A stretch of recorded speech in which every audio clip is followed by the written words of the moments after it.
Welcome to Aman classes. दोस्तों, Aman classes के YouTube channel पर आपका स्वागत है। प्यारे दोस्तों, कैसे हैं आप सभी। दोस्तों, हम बात करेंगे रीजनिंग के एक और मोस्ट इम्पोर्टेंट क्वेश्चनों के प्रैक्टिस शीट में। दोस्तों, आप किसी भी एग्ज़ाम की तैयारी कर रहे हो, चाहे एनटीपीसी हो, चाहे ग्रुप डी हो, चाहे आरपीएफ हो, चाहे दोस्तों सीईटी हो, चाहे एसएससी जीडी हो, कोई भी अगर दोस्तों सीजीएल एग्ज़ाम हो तो इस वीडियो को मिस मत करना, क्योंकि इस वीडियो में मैं आपको वही क्वेश्चन करवाऊंगा जो आपके पिछले सारे एग्ज़ाम में पूछे जा चुके हैं और दोस्तों आने वाले एग्ज़ाम में पूछे जाएंगे। इसलिए इस क्लासों को मिस मत करना, बल्कि बने रहना वीडियो के एंड तक। तो चलिए दोस्तों, स्टार्ट करते हैं आज की अपनी रीजनिंग की मोस्ट इंपॉर्टेंट क्लास को। इससे पहले जितने भी साथी चैनल पर नए हैं वो चैनल को ज़्यादा से ज़्यादा लाइक शेयर सब्सक्राइब कर देना और बेल आइकन को प्रेस कर लेना, जिससे कि आपको रोज़ इनका नोटिफिकेशन मिलता रहे। और दोस्तों, टेलीग्राम को तो ज्वाइन करना भूलना भी मत, क्योंकि ये सभी पीडीएफ ही दोस्तों मैं टेलीग्राम पर अपलोड करता रहता हूं। तो देखिए, आज का अपना मोस्ट इंपॉर्टेंट क्वेश्चनों का पहला क्वेश्चन देखिए, श्रृंखला को पूरा करें। तो इसमें ये जो सीरीज़ है दोस्तों, इसको पूरा करना पड़ेगा। देखिए, 82 है, 70 हो गया, फिर 76 हो गया, फिर 64, फिर 70, फिर 58, फिर क्वेश्चन मार्क है। क्या आएगा आगे वो हमें बताना है। तो सबसे पहले दोस्तों देखिए, इसको करते हैं सेट। सबसे पहले अगर ऐसे क्वेश्चन आ जाए तो तुम्हें इनको लिखना है, लिख के इनमें अंतर निकालना है, बल्कि इनका कौन सा अंतर सही बैठता है, जो बैठता है दोस्तों उसे ही सही कर दो तो हमारा क्वेश्चन हो जाएगा, वरना हमारा क्वेश्चन सेट होना महाभारत। देखिए, 82 से 70 की तरफ चलिए -12 हो गए, 70 से 76 की तरफ चलिए +6 हो गए, 76 से दोस्तों 64 की तरफ चलिए -12 हो गए, फिर दोस्तों क्या है 70 की तरफ चलिए 64 से तो दोस्तों +6 हो गए, फिर दोस्तों 58 की तरफ चलिए, किसकी तरफ चलोगे तो दोस्तों 58 की तरफ चलो। तो फिर दोस्तों 58 की तरफ जब तुम जाओगे तो -12 हो गए, और उसके बाद जब 58 में +6 करोगे दोस्तों तो +6 करने पर कितने आ गए 64। तो दोस्तों एक तो ट्रिक ये थी जो मैंने आपको बताई थी, option C is the correct answer. बहुत ही सिंपल और बहुत ही दोस्तों आसानी से तुम इसे सोल्व कर सकते हो। इसके अलावा मैं आपको एक और ट्रिक बताऊं, वो और देख लेना दोस्तों कि आप इसको कैसे सेट करोगे। सबसे बड़ी बात है तो इनको सेट करना। देखिए, जब भी ऐसे बड़ी श्रृंखला के क्वेश्चन आ जाए तो हमेशा कोशिश यही करना कि इन्हें तुम टुकड़ों में तोड़ दो। क्या कर दो, टुकड़ों में तोड़ दो। देखिए, 70 है, 70 -6 कितने हो गए सर 64, 64 -6 कितने हो गए सर 58, 82 है, 82 से 76 की तरफ चलिए कितने हुए सर -6, 76 से 70 की तरफ चलिए कितने हुए सर -6। इसके बाद दोस्तों 70 में -6 करोगे कितने आ गए सर 64 आ गए, कितने आ गए 64 आ गए। तो दो तरीके से क्वेश्चन मैंने आपको सोल्व कर दिया, एक तो +6 और दोस्तों -12 से, और दो तरफ से इनको टुकड़ों में तोड़ करे -6 से इसको सोल्व कर दिया।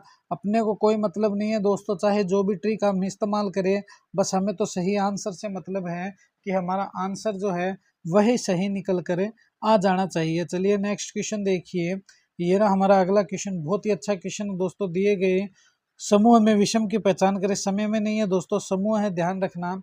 देखिए, 47 56 हो गया, 65 72 हो गया, 20 74 हो गया, या 46 से 77 हो गया। तो सबसे पहले मैंने आपको हर बार समझाया है, जब भी ऐसे क्वेश्चन आ जाए इनको दोस्तों प्लस करके देख लेना।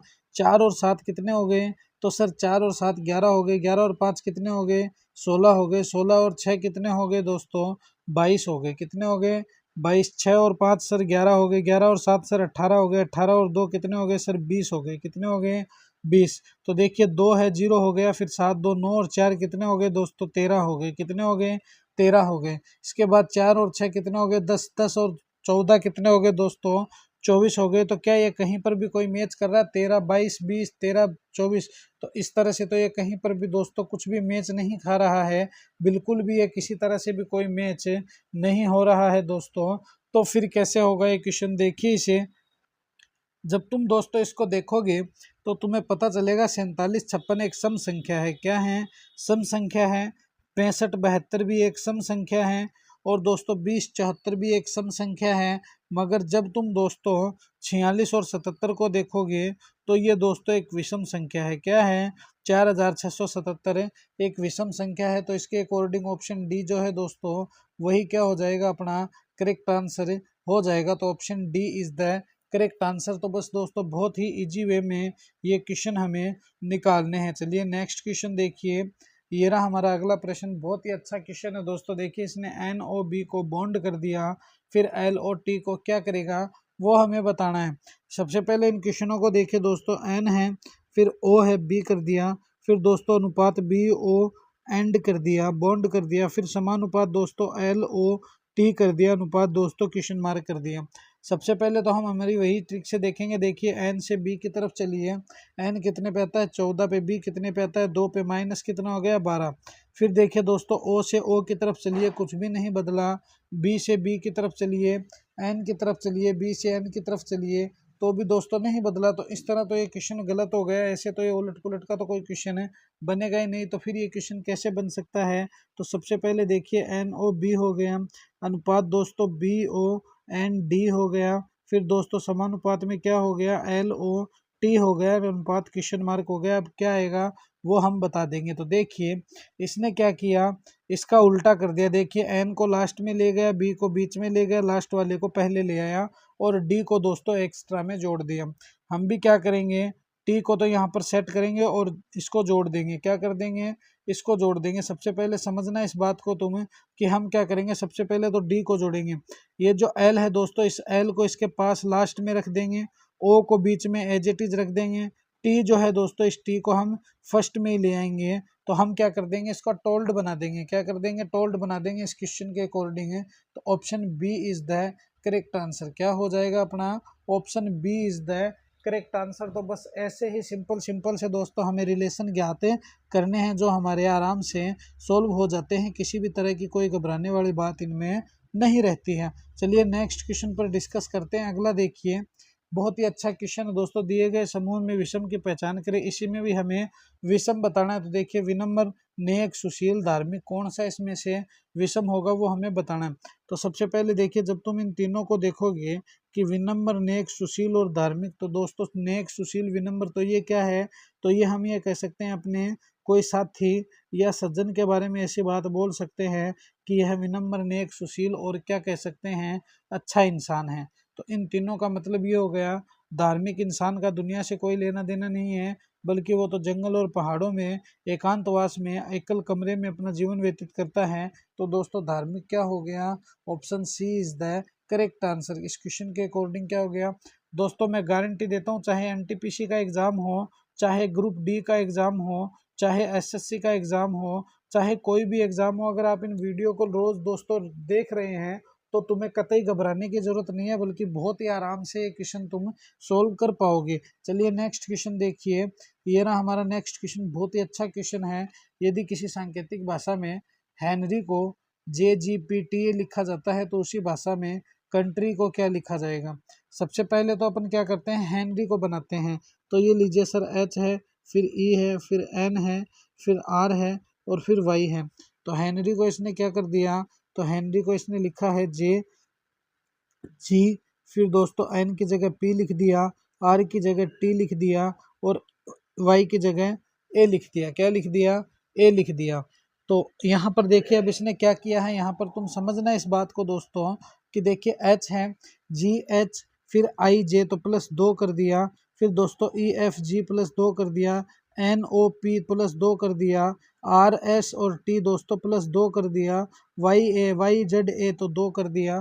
तो इसका मतलब ये प्लस दो कर रहा है, तो हम भी प्लस 2 कर देंगे। देखिए COU, फिर N, फिर T, फिर दोस्तों R और Y, ये हो गया कंट्री। इस कंट्री में प्लस 2 कर दिए, CDE हो गया, फिर दोस्तों OMNO, फिर P और Q हो गया। तो ये लीजिए सर हमारा PQ हो गया, ये लीजिए Q हो गया, TU, फिर WXU TU V W कर दिया। तो EQW कहाँ पर है देख लो, EQW सभी में है। अब देखिए MN, फिर O और P, तो MNOP, तो EQWP कहाँ है, तो EQWP भी दोस्तों सभी में है। फिर देखिए यहाँ से तो ये सीधा सीधा ही गलत हो गया। U, अब देखिए T है, T के बाद क्या आता है, PQRST और U, और दोस्तों क्या हो गया, V हो गया। फिर दोस्तों R है, RST हो गया, YZA हो गया। तो EQWPV यहाँ पर देखिए A आ गया, EQWV आ गया, EQWPVTA ऑप्शन सी में दोस्तों दिया हुआ है। तो option C is the correct answer. तो बस हल्का सा दोस्तों दिमाग लगाना पड़ता है। अगर तुमने हल्का फुल्का दिमाग का इस्तेमाल किया तो ये क्वेश्चन तुम्हारे बहुत ही आसानी से सोल्व हो जाएंगे। इनमें कोई बहुत बड़ी महाभारत वाली बात नहीं रहेगी, ना ही कोई इतनी बड़ी किचकिच वाली बात रहेगी कि जिससे तुम सदमे में आ जाओ या तुम इन क्वेश्चनों को सोल्व नहीं कर पाओ। चलिए एक और नेक्स्ट क्वेश्चन पर डिस्कस। नेक्स्ट क्वेश्चन देखिए, अतुल 10 मीटर पूर्व की ओर गया, फिर उत्तर को मुड़कर 15 मीटर गया, फिर पश्चिम को मुड़ा 10 मीटर तय किया, फिर दक्षिण मुड़ा 15 मीटर तय किया। अतुल अपने घर से कितनी दूरी पर है वो हमें बताना है। तो कैसे बताएंगे इस क्वेश्चन को? सबसे पहले तुम्हें ये ध्यान होना चाहिए कि उत्तर ऊपर होता है, दक्षिण नीचे होता है, पूर्व इस साइड होता है और दोस्तों पश्चिम इस साइड होता है। अब तुम इस क्वेश्चन को चाहे कितने भी तरीके से सोल्व कर लो, आसानी से हो जाएगा। सबसे पहले देखिए यहाँ से ही चलते हैं। तो ये मान लीजिए ये अतुल है। अतुल यहाँ से गया पूर्व की तरफ, कितने मीटर सर? 10 मीटर। उसके बाद फिर वह नीचे गया, कहाँ? ऊपर गया उत्तर की तरफ, कितने मीटर सर? 15 मीटर। फिर वह पश्चिम की तरफ गया, तो ये लीजिए सर पश्चिम की तरफ आया, कितने मीटर? 10 मीटर। फिर उसके बाद ये बोल रहा दक्षिण की तरफ गया, इसका मतलब ये 10 मीटर चल के नीचे की तरफ आया और 15 मीटर मुड़ गया, तो ये वापस यहाँ पर आ गया। कहाँ पर? जहाँ से इसने जर्नी शुरू की थी। तो अतुल अपने घर से कितनी दूरी पर है? तो अतुल अपने घूम फिर के अपने ही घर आ गया, तो 0 मीटर की दूरी पर है। कितनी दूरी पर है? 0 मीटर की दूरी पर है। Option A is the correct answer. कितनी दूरी पर है? 0 मीटर की दूरी पर है, तो ऑप्शन ए अपना क्या हो गया? करेक्ट आंसर हो गया। चलिए नेक्स्ट क्वेश्चन देखते हैं। बहुत ही अच्छे अच्छे क्वेश्चन हैं दोस्तों, समझने वालों के लिए तो बहुत बढ़िया बढ़िया क्वेश्चन है। और ना समझ में आए तो मुझे कमेंट कर देना मेरे रसगुल्लो, मैं तुम्हें दोबारा भी ये क्वेश्चन समझा दूंगा। देखिए, कुछ पुस्तकें हुक है, कोई भी पुस्तक पेच नहीं है। तो सबसे पहले इस क्वेश्चन को समझना दोस्तों, बहुत ही बढ़िया क्वेश्चन है। अगर समझ लोगे तो अच्छा लगेगा, वरना नहीं लगेगा। तो सबसे पहले देखिए, कुछ पुस्तकें जो है, ये लीजिए कुछ पुस्तकें, इसने कह दी कि कुछ जो बुक है वो क्या है? हुक है। कुछ पुस्तकें हुक है और कोई भी पुस्तक दोस्तों क्या है? कोई भी पुस्तक क्या नहीं है? तो पेंच नहीं है। तो ये लीजिए कोई भी जो पुस्तक है वो क्या नहीं है? तो सर वो पेंच नहीं है। क्या नहीं है? पेंच नहीं है। तो यहाँ से मैटर क्लियर हो गया। अब देखिए, कुछ पेंच हुक है, कोई भी पुस्तक पेंच नहीं है। तो कुछ पेंच हुक है, तो ये तो गलत हो गया। कुछ हुक पेंच है, तो यहाँ पर देखिए कोई भी कुछ भी पेंचे हुक नहीं है। तो यहाँ पर देखिए पेंच है, कोई हुक से कनेक्शन है क्या? बिल्कुल भी नहीं है। लेकिन ये क्या कह रहा है? कुछ हुक पेंच है, तो ये हुक है, ये इससे कुछ कुछ मिलता है। तो कुछ हुक पेंच है, तो ये देखिए कुछ हुक पेंच है। कुछ पेंचे हुक है, कुछ पेंचे हुक है, क्या नहीं है? लेकिन पुस्तक से हुक मिल रही है, हुक से कौन मिल रहा है? पेंच मिल रहे हैं। तो कुछ हुक पेंच हो सकती है। तो ऑप्शन 2 है। यदि निष्कर्ष 2 निकलता है दोस्तों, क्या निकलता है? एक निष्कर्ष तो हो ही नहीं सकता, सी डी हो नहीं सकता, मगर ऑप्शन बी जरूर हो सकता है। तो option B is the correct answer. तो बहुत ही अच्छे तरीके से दोस्तों, बहुत ही आसानी से इन क्वेश्चनों को सोल्व किया जाता है। चलिए नेक्स्ट क्वेश्चन देखिए, ये रहा हमारा नेक्स्ट एंड फाइनल क्वेश्चन दोस्तों। ये भी बहुत अच्छा क्वेश्चन है दोस्तों, आकृति से संबंधित क्वेश्चन है। तो देखिए इस क्वेश्चन को तुम, बहुत ही आसान और बहुत ही ईजी और बहुत ही बढ़िया वाला क्वेश्चन है मेरे प्यारे दोस्तों। समझना इस क्वेश्चन को। उत्तर आकृति को ज्ञात कीजिए जिसमें प्रश्न आकृति निहित है। तो इस उत्तर आकृति को दोस्तों ज्ञात करना है कि ऐसी उत्तर आकृति किस में है। अगर तुम यहाँ पर देखोगे तो यहाँ तो है मगर ये नहीं है, ये भी गलत है। यहाँ पर तुम देखोगे तो ये तो है, ये भी है, फिर दोस्तों ये है, तो ऐसे भी नहीं होगा, गलत हो गया। यहाँ पर तुम देखो, यहाँ पर तुम इधर चले जाओगे, ये गलत है। मगर जब तुम इस आकृति को देखोगे ना मेरे दोस्तों, यहाँ से देखिए ये हो गया, फिर इस साइड आ गया, फिर इस साइड आ गया और फिर इस साइड आ गया, तो ये रही आकृति अपनी आंसर में। तो option B is the correct answer. B में अपनी आकृति सेट हो गई। तो ये तो दोस्तों आज की अपनी रीजनिंग की मोस्ट इम्पोर्टेंट क्लास। कैसी लगी ये क्लास मुझे कमेंट में ज़रूर बताना। और मेरे दोस्तों अपने इस परिवार को दबा के लाइक शेयर सब्सक्राइब कर देना और बेल आइकन को प्रेस कर लेना, जिससे कि आपको रोज़ अपनी नई नई क्लासों की दोस्तों जो लिंक है वो मिलता रहे। और टेलीग्राम को तो दोस्तों तुम भूलना ही मत, टेलीग्राम को तो ज़्यादा से ज़्यादा ज्वाइन कर लेना, जिससे कि आपको रोज़ इनकी PDF मिलती रहेंगे। तो मिलेंगे इसी तरह एक और नेक्स्ट वीडियो में। जय हिंद, जय भारत प्यारे साथियों।